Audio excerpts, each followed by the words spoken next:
Hey everyone, thank you for listening to another episode of Spoiler Force Podcast.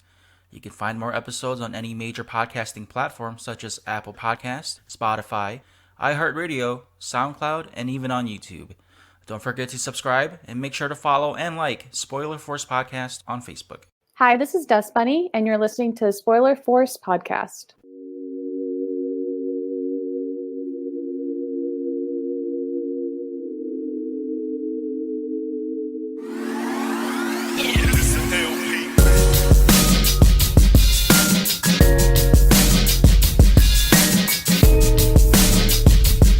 All right, so this is episode 70 of Spoiler Force Podcast. My name is Ricky, and thank you for tuning in.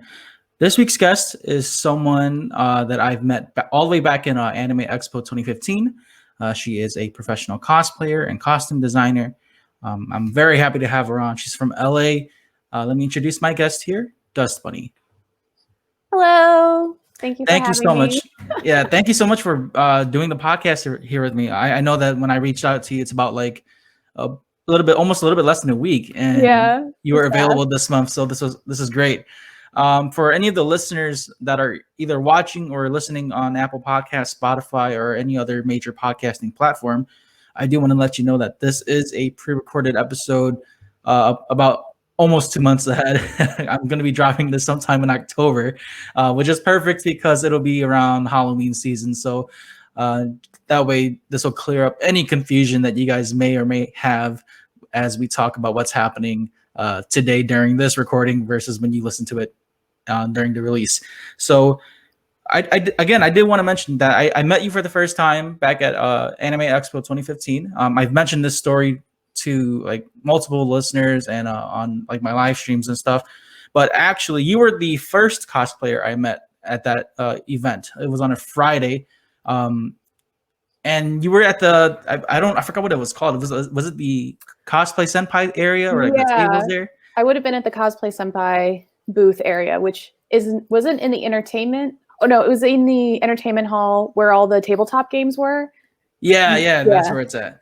I remember this because that same day there was someone dressed up as like the sage form Naruto. Oh, cool. So that really stuck in my memory. And I do want to show fans who are watching the video here the photo that I took with you. Here we go. All the way back in 2015.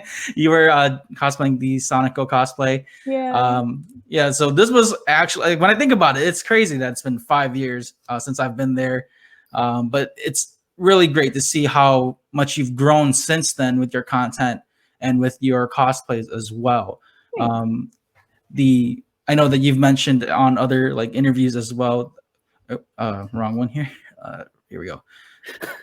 I'm trying to zoom up. The Totoro cosplay here is actually the one that you've been most known for. Yes. Can you kind of explain to fans who may not know about that story, like why that was such a exploding topic for you, I guess, for your costume? Yeah. So I made the Totoro gown back in 2014 for Katsucon. And I made it, one, because I love Totoro. Like, Totoro is my favorite Studio Ghibli character and also my favorite movie from anime and all that. I've watched it like hundreds of times by now. But I made that costume because it was just an idea I had, but also because during that part of my cosplay like journey, I was struggling with just finding the stuff that I wanted to make that made me feel comfortable. I remember I did a Mad Moxie costume not too far before that, and I was getting a lot of hate for it just because I don't have the Mad Moxie body type, I guess. So I was like, I should make something that I can wear that no one can really make fun of my body for. And the Totoro gown was kind of the perfect mashup of, my favorite thing and then also making something really creative. So, yeah. And you've entered that in a contest, right? You've won an award. No, I never entered that in any contest. It just blew up on its own. I think it was on Tumblr or something like that. And I didn't even use Tumblr. So I think what's great too about your cosplays, the common theme that you use with using the gowns or like different clothing instead of like making or using or replicating the same costume as a character, or, gaming or anime character, you put your own twist to it, which I really like. I mentioned to you in our emails before that my favorite was the Haku one that you've done. And you had the origami papers connected to your dress. Now, when you did that one, you had people write on those papers, right? Was that the case? Yeah. Okay. That was, I think, maybe my third year as a cosplay senpai. So that was also Anime Expo. And I just really love the idea that, you know, in Japan, they write on paper and then tie it up to be like a wish kind of. And I was like, that's kind of cute. Let me do that with a dress, because why not? So we laser cut out all those paper origami birds, and then, or not origami, but whatever they were called. And yeah, people wrote like really nice messages on them, either saying a costume they really want to make or how they want cosplay to influence their lives or anything. I mean, I told people they could write anything, but most people wrote costume stuff. So, and then I sewed them in the gown. So Friday I had people write stuff, and then Friday night I sewed them all in the hotel room, and then Saturday I wore the gown. So yeah. So you did all that by yourself then when you were making that? Oh man, that's really impressive then. I'm terrible at paper folding, so I thought you had like your fans or like other people do it for you, and then you just put it on the gown. Oh, well, I did. Well, they weren't, you didn't really fold them. They were just kind of flat pieces of paper that had holes in them, so I could just sew them quickly into the gown. Yeah. Oh, so they were just in the shape of the bird then. Mm-hmm. Yeah.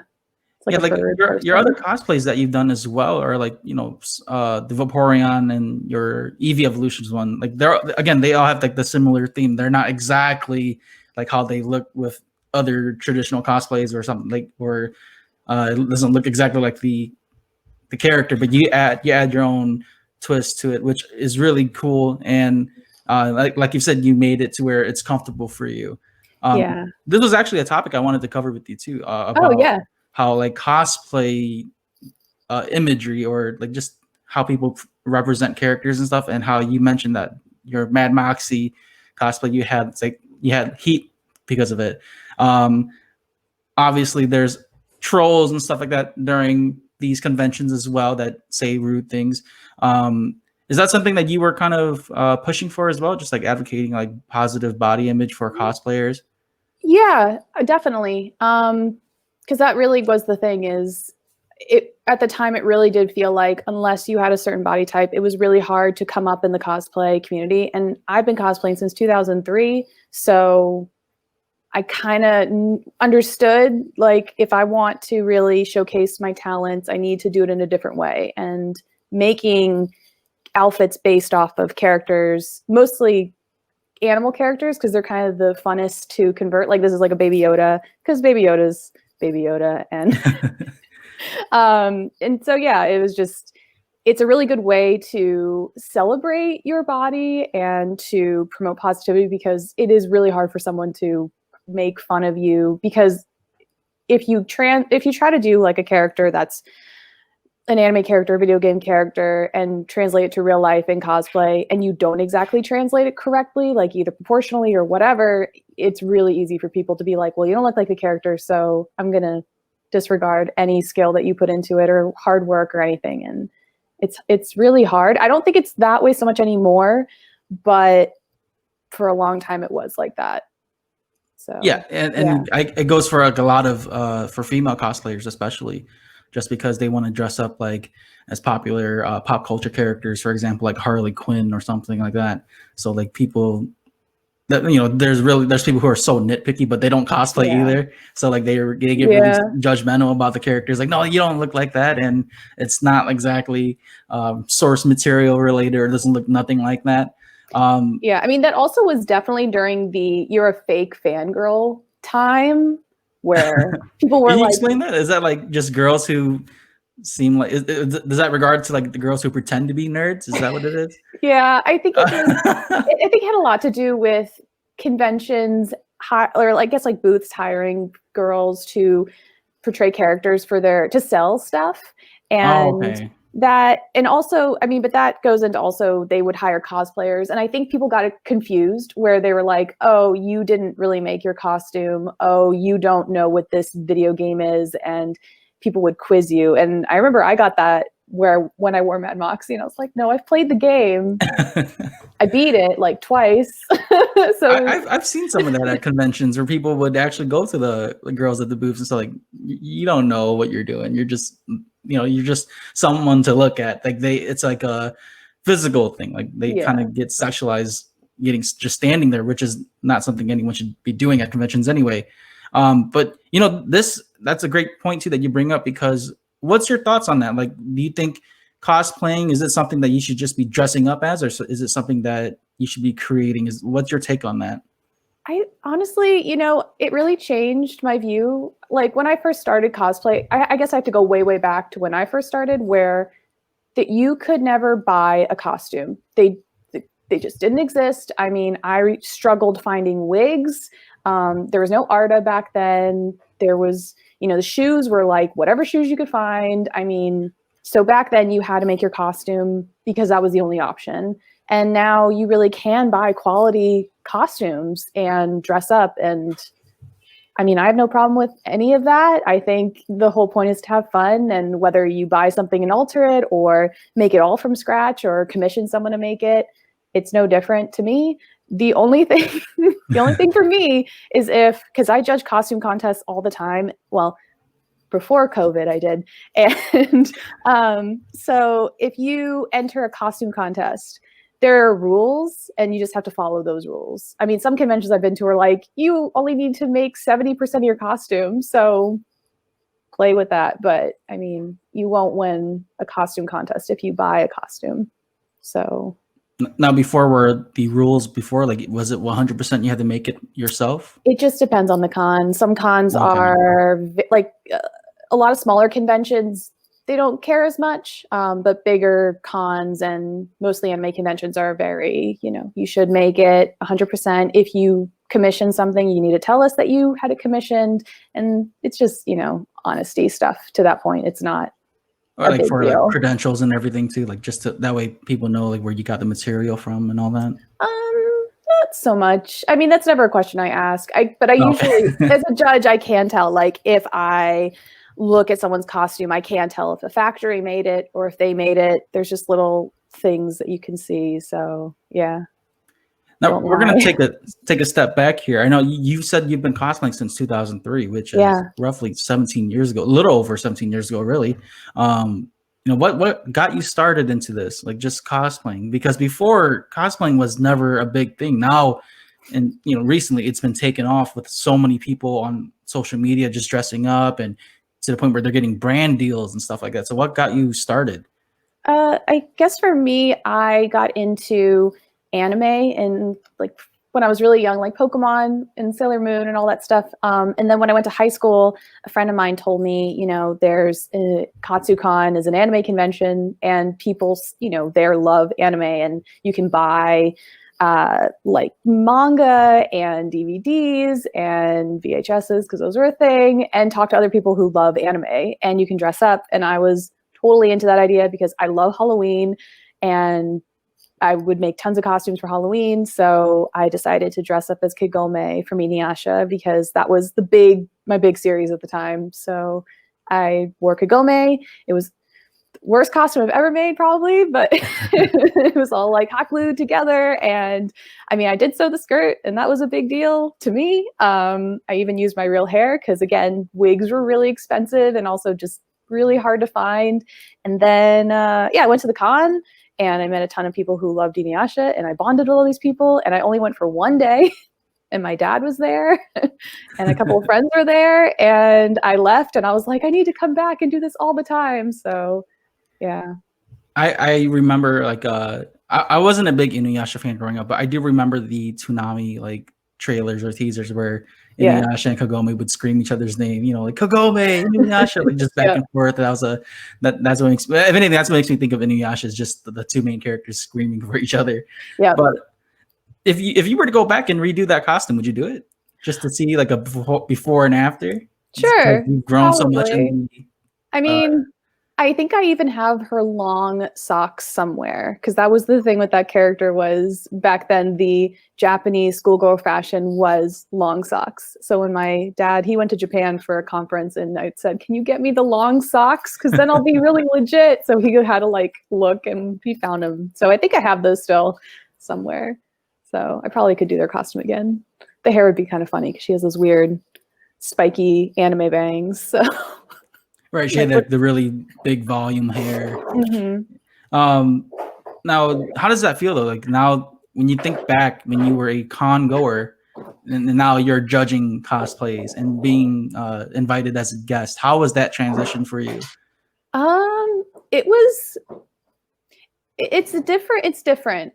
I definitely enjoy being a guest at cons, but it definitely is a job, and I don't know if a lot of cosplayers really know that, because when they see me, you know, I'm just at the booth and they see me for like maybe 5-15 minutes, but I'm there all day. Like, I'm sure when you came to see me at Anime Expo, I was maybe one of the only ones there at the time, if it was early in the morning. Yeah, when I got there, I just got from my flight from Detroit, so I landed to LAX, and then I met up with my buddies at a hotel somewhere. I forgot where it was. It was just it was outside of LA, so we had to drive, get a taxi to go into LA. But when we got to the convention, yeah, it was the first day in the morning, and I still remember like just how busy it was, and just going around to all the areas. But when we got to the cosplay area, that's where I wanted to go. All my friends were like, "Why are you going there, Ricky? Like, you're just going to see girls in costumes." I went there. You were the first one at the table. It was, I think, if I remember correctly, your tables were near like other cosplayers, like Vampy Bit Me, Linda, and Livia Chu. They were there, but you were the first one there. So that's why I remember this, because I went up to you first, and then right when I took that photo with you, that's when there was the whole line right there. So so yeah, that's the thing, is like when I commit to doing a guesting event, I'm like, okay, I have to be there at the booth when the exhibit hall opens, and I'm there pretty much till it closes. Sometimes I'm doing panels throughout the day. Other times I'm judging costume contests. So you're on all weekend, and it's very different from being like a con goer, where as a con goer, you know, you can go to the con for an hour, go to the hotel room, go to get dinner. I mean, it's like a very different experience, but I do love doing the cons because I meet a lot of fans, and also I have a place for my friends to sit. That's definitely a plus being a guest. You get in for sure. Was there any case where like you had to wait a long time to get in the building? I know guests and like exhibitors or artist alley and stuff, they go in first. But has there been a case where you got stuck just trying to get in before everyone else? I don't think so. I tend to usually I would get there about maybe 20 minutes after the exhibit hall, or because sometimes they would let you come in early and set up. Other times they wouldn't tell you if that was an option. So I would just show up. It was 9 o'clock. I try to be there a little early, but usually I could get in. It's kind of easy to get into places at cons when you're dressed in a giant ball gown and you're toting around a big suitcase full of like prints and things. And people tend to let you into places. That's a really great experience to let fans know, like, because, you know, a lot of us that do go to conventions, we don't ever really get to see that side of being invited to a convention. We're always just going in, paying for the ticket to get in and experience the entire con, which is why it's great that you've explained like how it felt like the transition from a fan to a guest. Now, you know, with cosplay being so mainstream now, what's your thoughts on that now? I know that with like the recent years, with everyone just being it's to the point where now people want to cosplay just to be a cosplay model now. Like they want to have some sort of recognition in that area. It's not like before where you were just doing it for fun and then you just got, you know, popularity from it. Now it's like almost like a career choice. So what are your thoughts on that? I think it's really cool. Just the fact that with the internet and just how commerce is done, that people can make this into a job. I chose not to, mostly because I'm a video editor in Los Angeles, and that's really what I want to be doing as a career. in cosplay for me is just fun. But if you want, you can, you know, start a Patreon or, you know, do commissions for people, have a YouTube channel. Like, you can do this as a real full-time job. And I think that's really cool. I think it's probably harder than any real job, like an accountant or something. So yeah, but it's cool. I mean, at first I was like, this is a little weird because I came from the time when cosplay was so like bottom shelf paper bag. Like, I didn't even tell people I cosplayed for the longest time. I still don't. Like, sometimes I'll, you know, have a job interview or something, and sometimes I'll bring it up, and other times I won't. Wait, so you've been interviewed at jobs and they're like, oh, so we see you design costumes and cosplay. They brought that up?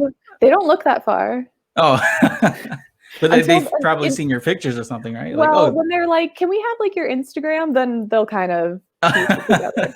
But normally, I mean, as a video editor, like, you're not really seen, so it's not like they care what you look like to a certain degree. Okay. So yeah, but then, you know, I'll be like, oh, here's my costumes, and they're like, are you like famous or something? Like, and sometimes they know what cosplay is and sometimes they don't.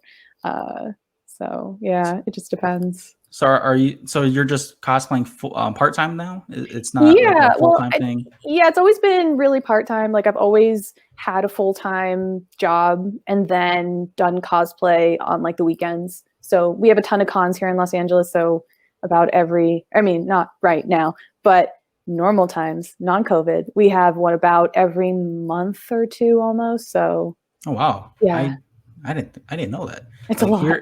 Here in Michigan, like I know we have like smaller conventions too, but I don't think it's like one every month like that. At least from what I know, I don't think so. But if there is, and if any listeners know, then let me know, because I'd like to, you know, honestly, I would prefer a smaller convention, really, because bigger conventions nowadays, whether it's Comic-Con or like bigger anime conventions, it's just more people, more time consuming, and it's more like to prep. Really, smaller conventions is just it's more easier to maneuver. And it's not so much of a headache. No, well, because I'm from the DC area, that's where I grew up, so we didn't even have a ton of cons there. I think we had, I don't know, when I was growing up, maybe like 3 or 4 anime cons a year, and that was all up and down the mid like Atlantic area. It wasn't really my area, so I know there's more now.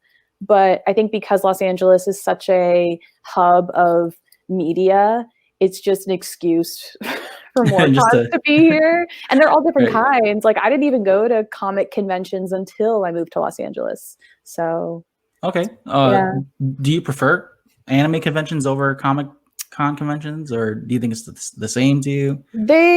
A lot of my friends are go to the same event, so it doesn't really make a big difference to me. It's definitely different to a degree, but I mean, I honestly prefer like small hotel conventions to big convention center conventions.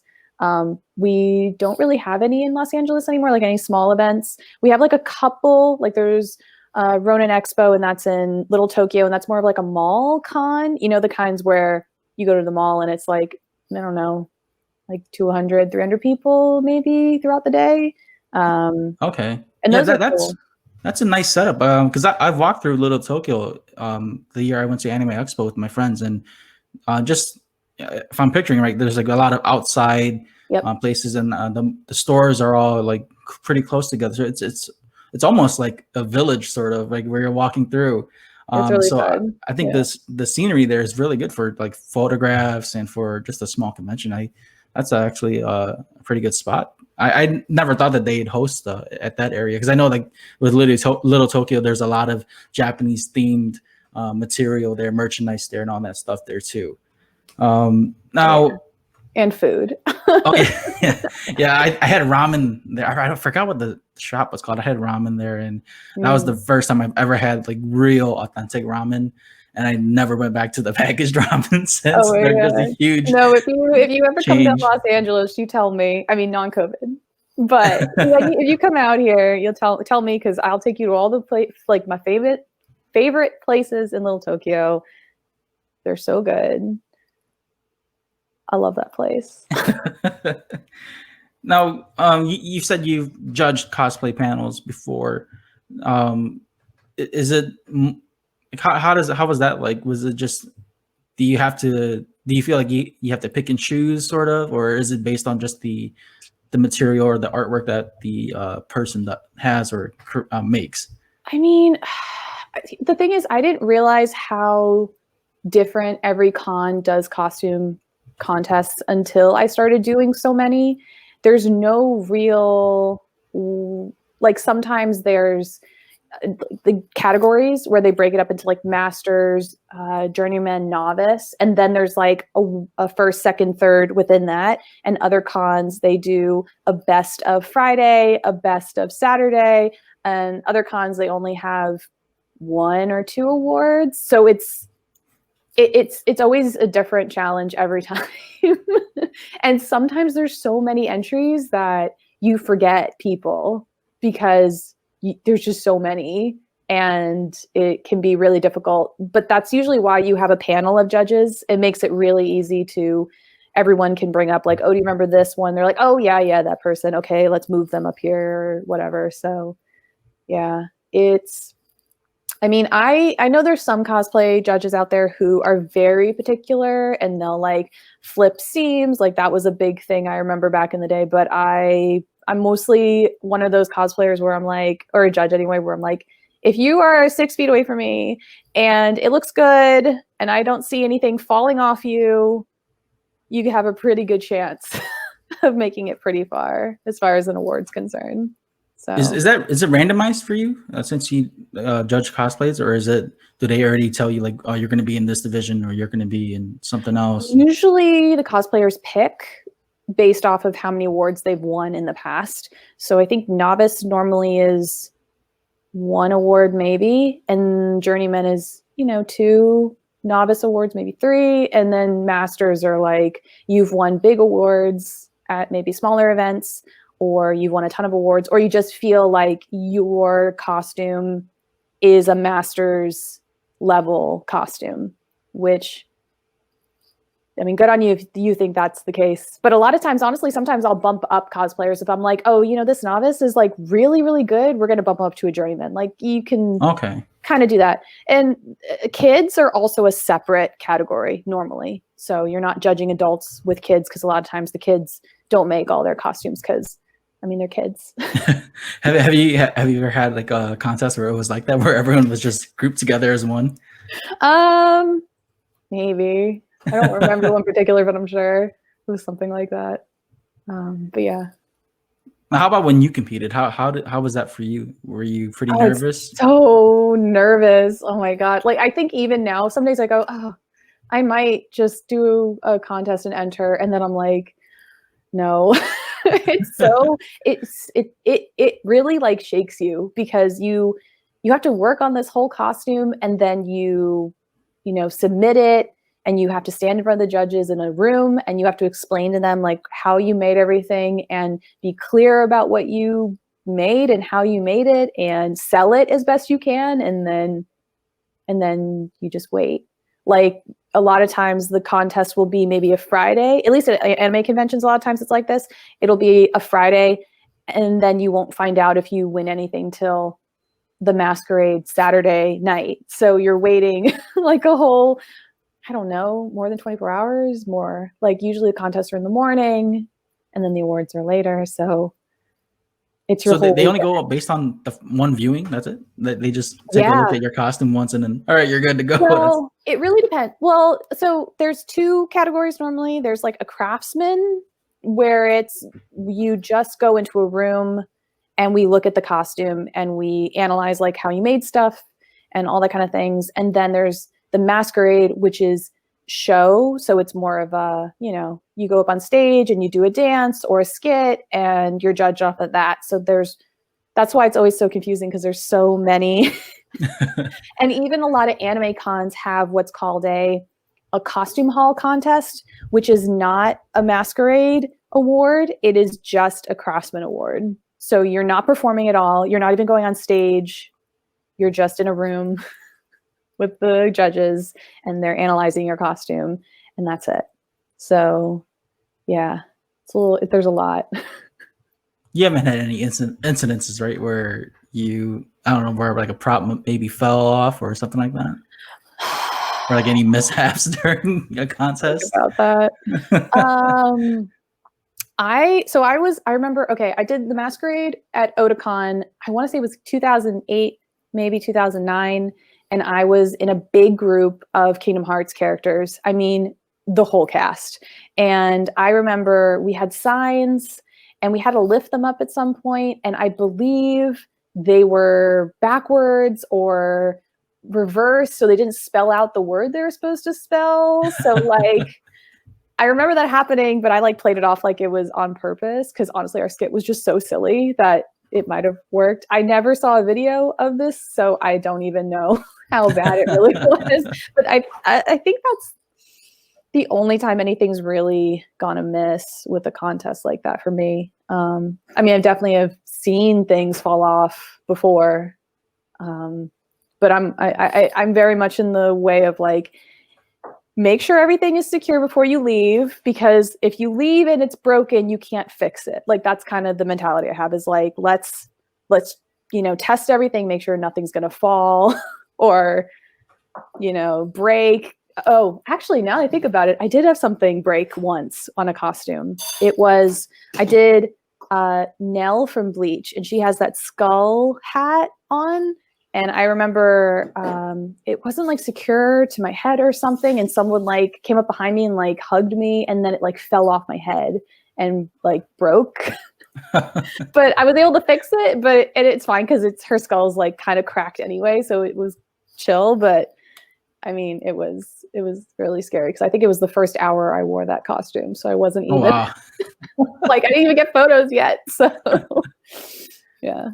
I know with like conventions, there's like, I've seen some videos where people have like how can I word? There's like people who fix cosplays on the spot. Oh yeah. Like, they walk around with kits and stuff like that. Have you tried doing that at all too? No, because that kind of showed up when I was getting really good at making things not fall or break or rip or anything. I'm very jealous because, I mean, when you first start cosplaying, everything is going to break or fall apart. I mean, I've heard, I grew up in a place where it wasn't really hot, but I've heard horror stories of people hot gluing things together and then going to like Arizona or somewhere really hot and then it just like melting and breaking. And man. I'm like, oh man. But yeah, I never got to experience someone fixing my costume at an event. But I do know a lot of cons now have like cosplay repair sections where you can go and they have hot glue guns and duct tape, and I don't know if they have thread at all, but just little things to fix costumes. And I wish I had that. Yeah, that's really convenient for a lot of cosplayers nowadays, in case like something rips or just to alter something that's on someone's costume. Yeah, especially when it's not a hotel con, because that's the big difference to me is hotel cons, you can just go up to the room and one of your roommates probably has a sewing machine or a hot glue that's actually plugged in and you can just fix it really quick. But when you go to a big convention like Anime Expo, for example, you really don't have the time to go back to a hotel sometimes. Like it would take you an hour to get back, like it's just that kind of thinking where it's, what can you do? I mean, usually a lot of times I'll even keep some sort of adhesive in a pocket I have just in case I need it or someone else needs it. Bobby pins, that kind of last minute extra material in case. Yeah, no, nothing like that. Just little things. Like I mean, I can't tell you the amount of times I've been in the girls' bathroom and there's some girl going, "Oh, I don't have enough bobby pins," and you're just like, "Here you go. Just I saved your life. You're welcome. Here you go." If you like podcasts like me and want to start your own, use Buzzsprout. Buzzsprout is a very effective and easy way to begin your podcasting journey. With easy-to-use tools, Buzzsprout can help you get your podcast to major podcasting platforms like Apple Podcast, Spotify, iHeartRadio, and more. You can view stats, create audio clips, and even have your own podcasting website. Buzzsprout has helped hundreds of thousands of people to begin their own podcasts like myself, and you can find ideas, tips, tricks, video tutorials to better your own podcast. Follow the link in the description to start your own podcast today. And once you sign up, you'll get a $20 Amazon gift card. This lets Buzzsprout know that I sent you, and this also helps support Spoiler Force Podcast. Happy podcasting. Do you struggle with eating junk food and late night snacking? Well, I've been using FNX Sports Rebalanced Super Greens, and I've been able to control my eating habits, get my daily vitamins, fiber, and loose fat around my stomach area. The Rebalanced Super Greens comes in multiple flavors and is easy to use by just mixing the supplement and water. You can drink this anytime during the day and feel energized without any groggy after effects. Use the code SPOILERFORCE, all one word, SPOILERFORCE, and get 15% off your very first order. Were there any cosplays that you were making that was it difficult at times where you were trying to make a costume? Yeah, like almost every single one. Yeah. At some point, you are literally staring at all your supplies that you bought and all the fabric and all these patterns and all this stuff, and you're just going, how am I going to do that? And you just stare at it for a while, and then eventually you come up with how it's going to be done. Like I guess the Baby Yoda costume I have. So the front of Baby Yoda, I was like, everyone I know who's done a Baby Yoda seems to be using, what is it called? Velcro. And I don't really like using Velcro because it looks really bulky most of the time. It's just not my thing. And also because of COVID, I can't really be going out to a Joann's and buying new stuff. So I found a giant zipper that I had, and it's just a jacket top essentially. And it works great, but it took a long time to figure out how am I going to get this zipper into this top, because the top was not designed really for a zipper. So it's all that kind of. You installed that yourself then? Yeah. So it's just all that kind of thinking of problem solving. And that's a lot of what cosplay is. You're at some point, something is going to go wrong with your costume, something you're not going to be able to fix or figure out right away. And then just, a lot of times I'll just move on to something else within that costume and then go back, or do some research and then go back to it. But yeah. You learned how to do all this on your own, right? You didn't do any like courses or any YouTube tutorials? Like, I know that's a big thing now too. Oh my God, I'm so jealous. No, not really. I think, well, so like when I made my Kagome skirt, I had to sew that out of a pattern. I think it was like a cheerleader pattern or something. And I have a sewing machine because my mom sews drapes. That's as far as she goes. She sews drapes, but she couldn't teach me how to use a clothing pattern, like for apparel. So she sent me to a neighbor, and they kind of walked me through how to use it. And a lot of the other things I've learned are, YouTube is a big thing now, and I learn a ton of stuff from YouTube. Like the sewing moms of YouTube have saved me so many times from just ruining either the fabric I've used or the machine I've used, or just learn, because that's the thing is like, within sewing, you think, oh, it's just, and send it through and it's done. But, different fabrics need different needles, and different finishes need different like feet. And those are all things you can either get with your machine or buy separately. And you kind of have a collection. It's just like tools.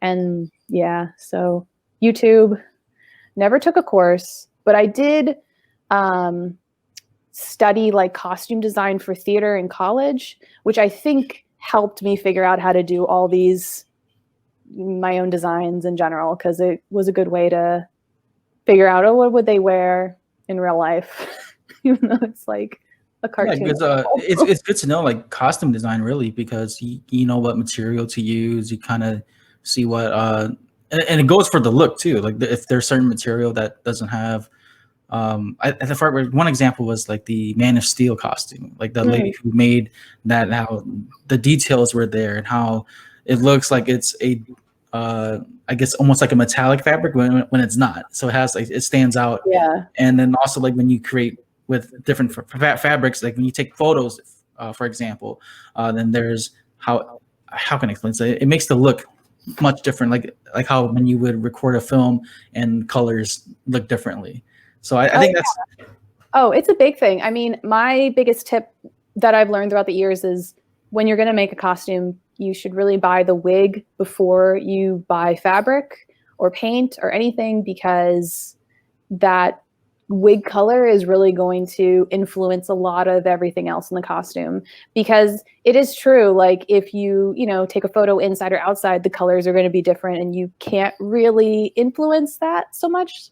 And this really just comes from me back in the day when all people had was like disposable flash cameras. So like you do not wear, and people did anyway, but you do not wear shiny fabric because it'll just reflect everywhere and look crazy. And I mean, if you look back, that's what people wore because to some extent that's all we had. So just a sign of the times, really. But, do you ever like I guess nitpick when it comes to like certain cosplays or even like in movies? Like there was one, I forgot which cosplayer did this, but she was pointing out like Mira's wig in Aquaman and how Amber Heard's wig was noticeable, and they even posted up the link where like this is where they got the wig from, and you click on the link, it's the exact same colored wig, how it looks. I'm like, whoa, man, they really like they know their stuff. Have you ever I guess, do you ever like try to guess that kind of stuff too? Sure. I mean, I remember like Game of Thrones, I never cosplayed from that series, but I did think about it for a while. Like I was a part of a lot of groups in Facebook for Game of Thrones costumes. And I remember people making fun of Daenerys's wigs, especially the first season, because they just look so bad. But to some degree, the makeup artists and the costume team, they don't really have a big say at the end of the day. It's like, the directors and producers and budget. So it's different in a sense than cosplay, because cosplay, you don't really have a deadline. I mean, some do, but you don't. It's not like you're getting paid to do it unless you are. But yes, I mean, I'll watch shows and critique what they did, or why would you choose to do that? But at the end of the day, I know it's like, maybe they didn't have a choice. They're professionals, which means they're probably really, really good at what they do. But sometimes you got to rush it and get it out, or it doesn't.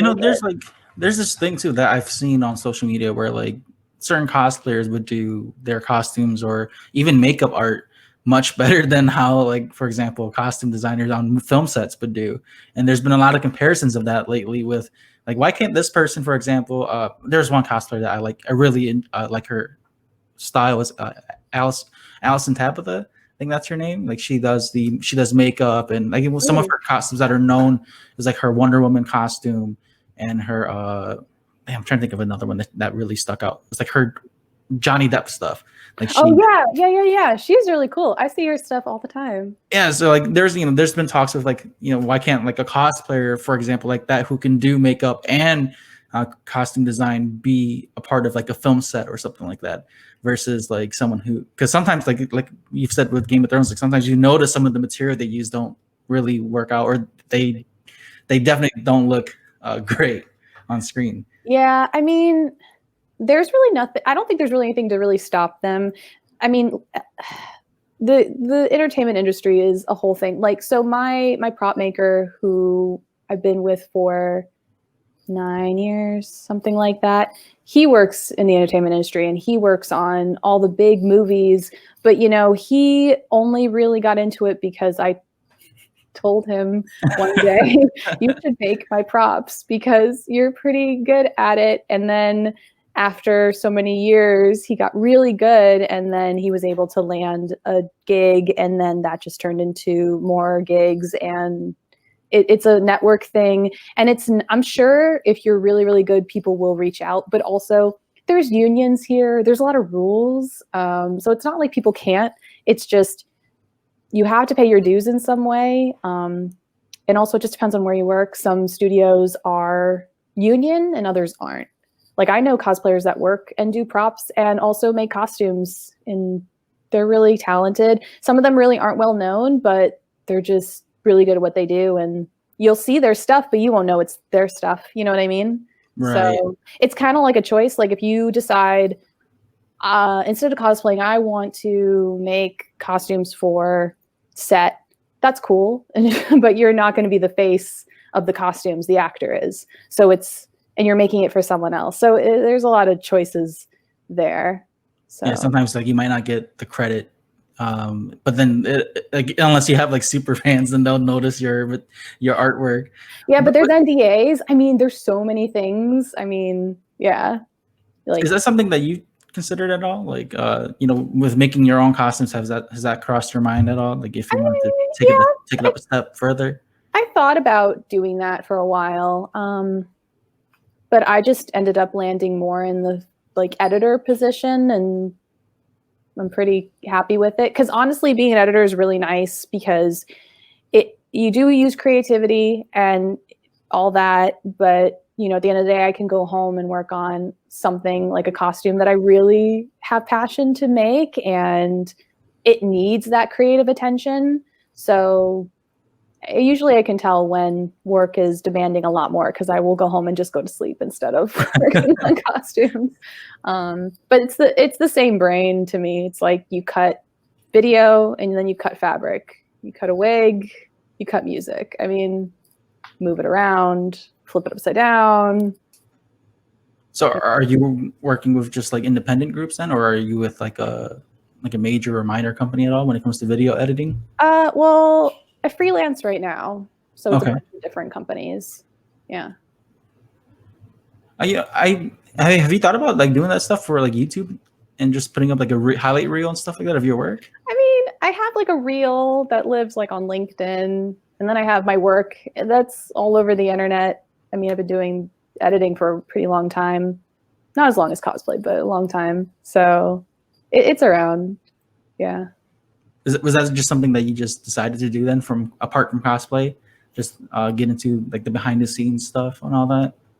I went to school for video editing essentially, and that was just in my head a good solid way to make money and be stable, because everyone needs editors and I'm really fast and good at it. So it just was like an easy fit for me. Whereas I know some people really struggle with like, what am I going to do? I was like, I'm just going to video edit and make costumes on the side. And then later the costumes turned into, oh, we want you to be a guest at a convention.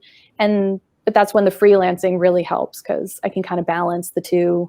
Right. It's on your own time and your own schedule. But cosplay is not like, I don't make money from this really. This is just like for fun and all that. I think that's one misconception too, like where people think that, once you make it, semi big in cosplay or get some sort of popularity, that you can make some sort of quick income.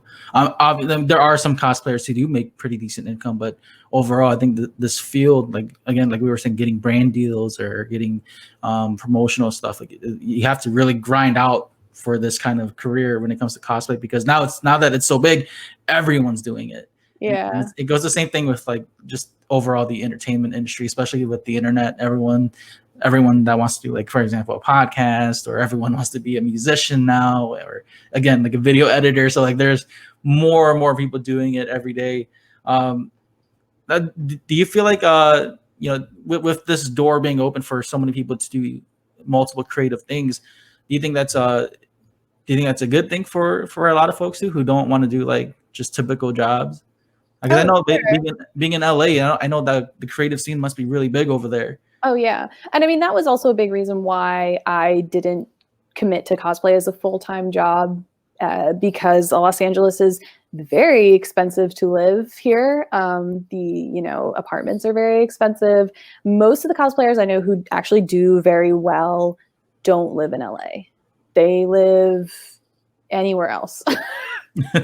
It's just very, and the thing is, you can do cosplay anywhere else, and that's really true. You can fly to go to cons or whatever, and sometimes you'll get put up by the convention or maybe a booth or something. But yeah, just living in Los Angeles is very expensive, and that's kind of just growing up what you have to think about, like, what kind of life do I want and what kind of balance in my life do I want? And for me, it was very much, I would like to just have a job where I'm there 9 to 5. That way I can, focus on making my stuff and plan out cons and give myself enough time. Whereas other people are like, I do not want a 9 to 5 job. I just want to create. And those people can do well. I mean, I know people who have like Twitch streams and they have their own YouTube channels.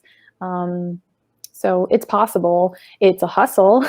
Yes, for sure. Yeah, there's so many outlets, like you mentioned, just with like Twitch and even crowdfunding with Patreon and even like OnlyFans and stuff like that. Oh, yeah.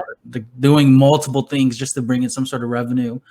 Now, I don't know if you do that, but have you done like Patreon and stuff like that too? Crowdfunding for yourself? No, never done that. No, that was that. I think that was the decision. Was like after Totoro, people were like, "Well, are you gonna start like a Patreon? Are you gonna do this, or can we send you money for stuff?" And I'm like, "No, don't send me anything."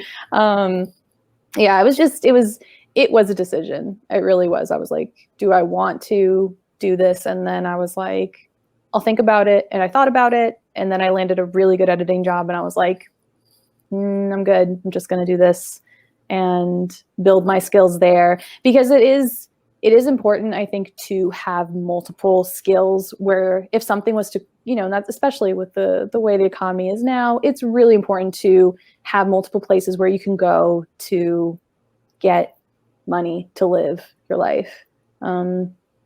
Don't put all your eggs in one basket, I guess is what they say. So. Yeah, there was a guest I had on a while back earlier this summer, Mo Lowry. He's he's doing like social media kind of comedy but then he's by himself, so he's doing video editing on his own. He's doing all this other stuff on his own.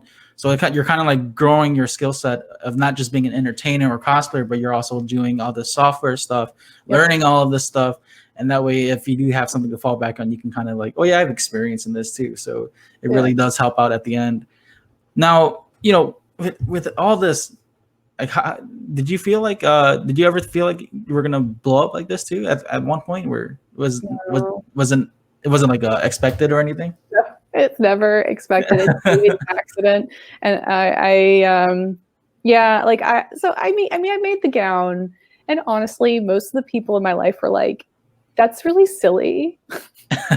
Why would you make that? Why would you put all these little soot sprites under the gown? And I'm like, believe me, it's going to look really cute. Just let me do it. And it was a really big hit. And I mean, it really is chance. It's really who took the photo, where did it get posted, and all that. And I think any cosplayer who had like a hit like that will tell you the same thing. They'll just be like, yep, didn't expect it.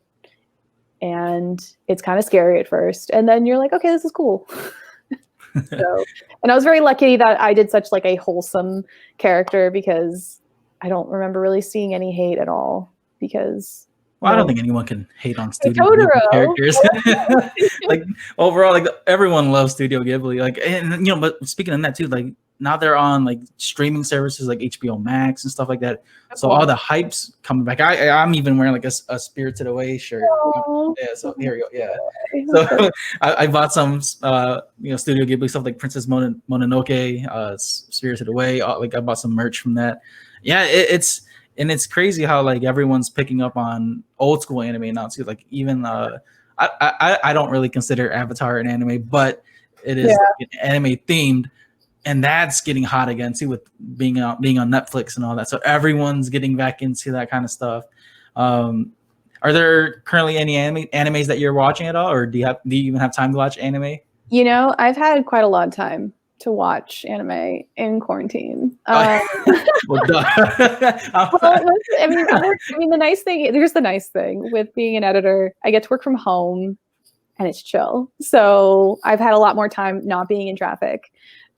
So I've been watching the new Fruits Basket. They came out with the whole new series, which I guess is going to finish the whole manga chunk, because I saw Fruits Basket back in like 2001, and it was just the first season, and they only covered so much of the manga. And I think it was Funimation, because I believe I went to the event. It was Funimation, so it's now in season 2. Yeah, so I'm watching that. And I'm also watching Evangelion on Netflix.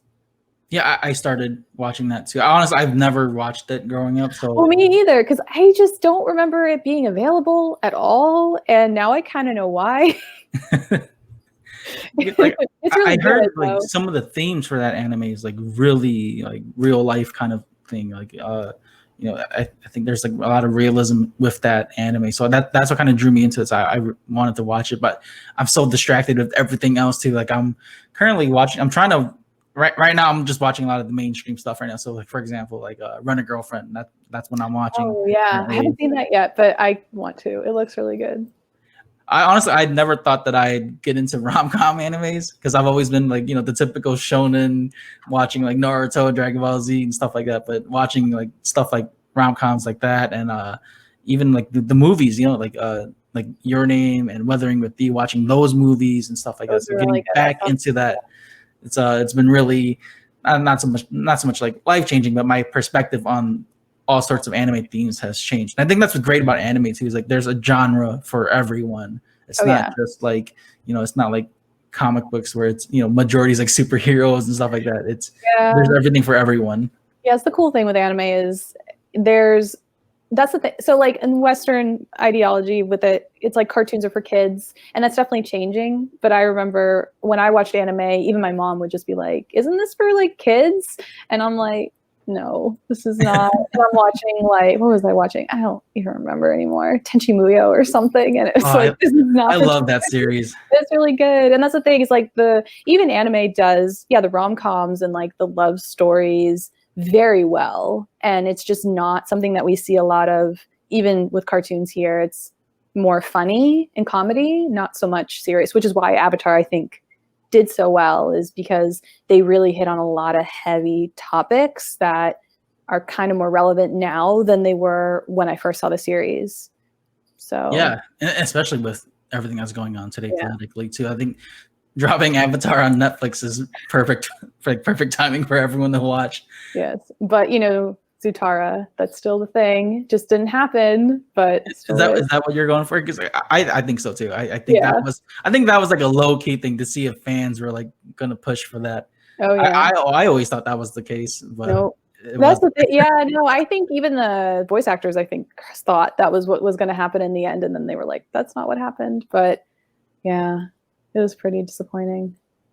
Have you met any of the any anime not cosplayers, but anime voice actors at all? I used to, let me see. I did meet the voice actor for Inuyasha, the dub. I think his name was like Chris or something.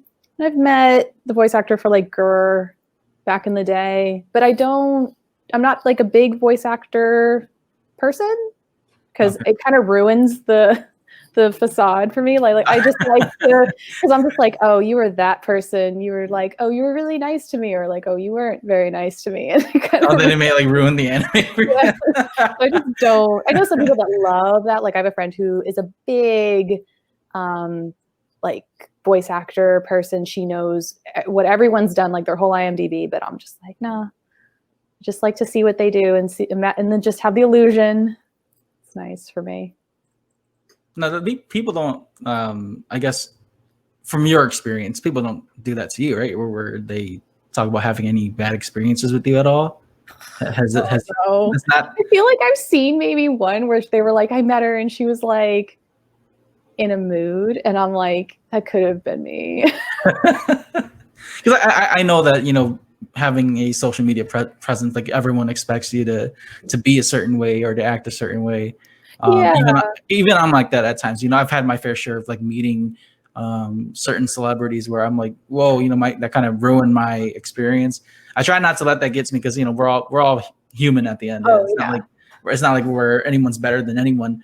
But with the following that you have, especially from being a fan to where you're at now, I think that's something that a lot of folks can relate to, especially and having some certain people kind of put you on some sort of pedestal or even have expectations. Like if you don't meet it, then they're like, oh man, I don't feel some type of way about them. Yeah, I don't know. I don't think it's ever been anything like that. I feel like what I put on the internet is who I am. I mean, it's definitely a much more extroverted version of me because I'm much more of an introvert when it comes to a lot of things in my life. But when I meet someone who's really enthusiastic about meeting me, I try my very best to mirror that because I know how it feels to go up to someone and be really scared that they are going to reject you in some way. So I don't want anyone to ever feel that way because it sucks.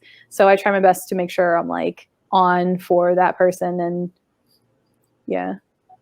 Yeah, I think that's, and again, just coming from like a fan's perspective, that's one thing that a lot of cosplayers, like when people do meet them, whether they have a bigger presence or not, like that's something they all can relate to with their fans, because they've all been in that spot, meeting totally. someone that you admire, and that way it's not a big deal when a fan kind of like rushes you or like, oh my god, or like geek out. It's they understand, like they're meeting someone that they truly admire. Now, but have you had any experiences like that where like a fan kind of just like shocked you, or like kind of threw too much energy at you, kind of like, whoa, okay, that was a bit much? Like not in a bad way, but like, no, I've never really had any bad experiences. I've had awkward ones. I remember one time. This was pretty funny. It was actually before the Totoro dress, but it was still like a thing that happened. So it still makes me laugh to this day because there are photos. I have them on my computer.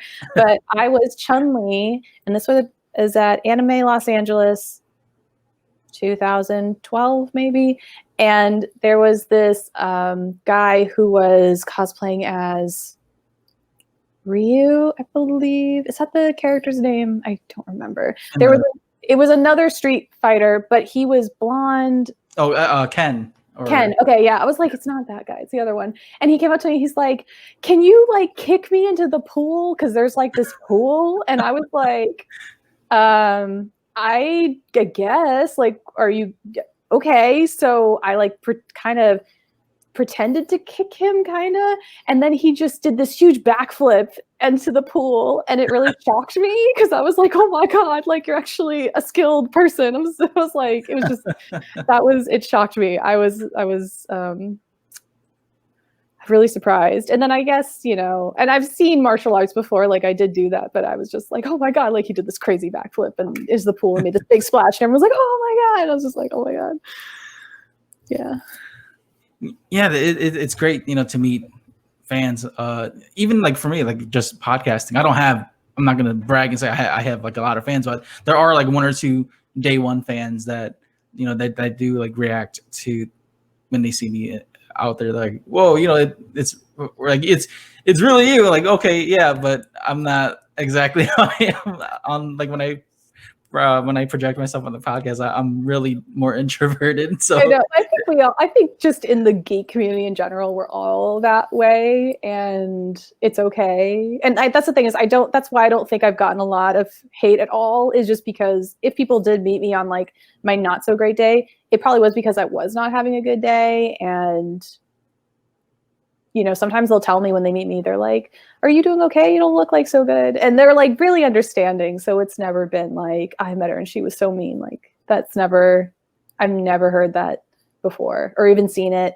And so I think it's a good community to be in. Oh yeah, definitely. People really do understand. And yeah.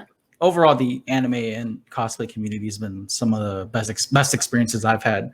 Like everyone's more accepting, more open-minded to things. I mean, there are debates, but then it's not like anything too crazy. It's just a lot of fandoms, really. But yeah, it's something that that I'm glad that to see that it's growing over the past 6 or 7 years, really. And it's again like we were saying before, especially with cosplay, I don't think it's not going to drop anytime soon. I think there's going to be so many more people creating and doing a variety of content for just cosplaying. Oh yeah, and it's also just there's more materials than there ever were before, and venues to get things like I said before. Back in my day, way back in my day, we didn't even have a wig, no artist shops, no epic cosplay. Amazon wasn't even really a thing then, and just getting even wigs was a real challenge. And now there's tons of places to get wigs, and it's really easy to cosplay now, which is good, I think. Because I remember when I used to go to do cosplay and go to anime cons, there weren't like a ton of cosplayers. Like there were some, but now I can go to like CostuCon, for example, and just about everyone's cosplaying.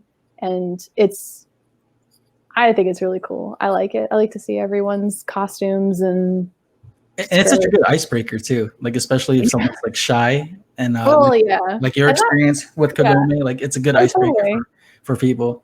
Oh yeah, and I mean, I tell people that because I do a lot of cosplay 101 panels. Those are the ones I love to do because it's new people coming in who have never cosplayed before, or maybe they want to, or they've done maybe a tiny one. And I usually say like, yeah, it's cosplay. Understand if you do a costume and you wear it in public, you are literally saying to the world, "I'm a fan. Come talk to me." So come take my picture. So it's fun. Yeah, it's been great having you on here, Dustbunny. And before we wrap things up, I do want to ask you as well. Do you have any, I guess, tips or advice for up and coming cosplayers or people who are interested in cosplaying at all? I would say for your first costume, don't get too over ambitious because your first costume is going to be a challenge because you're going to do a ton of things that you've never done before. Even turning on a sewing machine and doing a straight stitch is going to be very difficult for a long time. And just have fun and pick a character that you really relate to because it'll just make the reward of finishing and wearing it and getting photos that much more awesome. And definitely get photos because I didn't do that for all my costumes and I regret it. So if you do it, definitely wear costume you love and get photos. And for anyone that's like interested in your social media or trying to get to follow you and stuff, can you let fans know where they can follow you too? Yeah, so you can find me on Facebook under Dustbunny, and then I'm on Instagram under Dustbunny Cosplay, and those are pretty much the two places where I post. And I have an email, which is dbcosplay@gmail, and you can message me there if you have questions, or you want to know how I made something, or you're confused on how to make something. I respond to all those. It's really important to me. So. Yeah, that's great. Thank you so much again, Dustbunny, for making this time to be on my podcast. I know again within less than a week, I just kind of took my shot, and and thanks to quarantine that this was able to happen. So I would be in traffic right now. So it's, if anything, that's one good thing out of this whole COVID quarantine situation. But yeah, thank you so much for being on the podcast. It means a lot, again, as a fan of your work and just overall cosplay. I think it's great to see how you're doing and what you're doing still, and to just to help share your experience with fans too who may or may not know you. But yeah, this has been great. Thank you so much. Yeah, you're welcome. It was fun. All right, so as you heard it, fans, this is episode 70 featuring Dustbunny. Thank you so much for listening, and have a great day.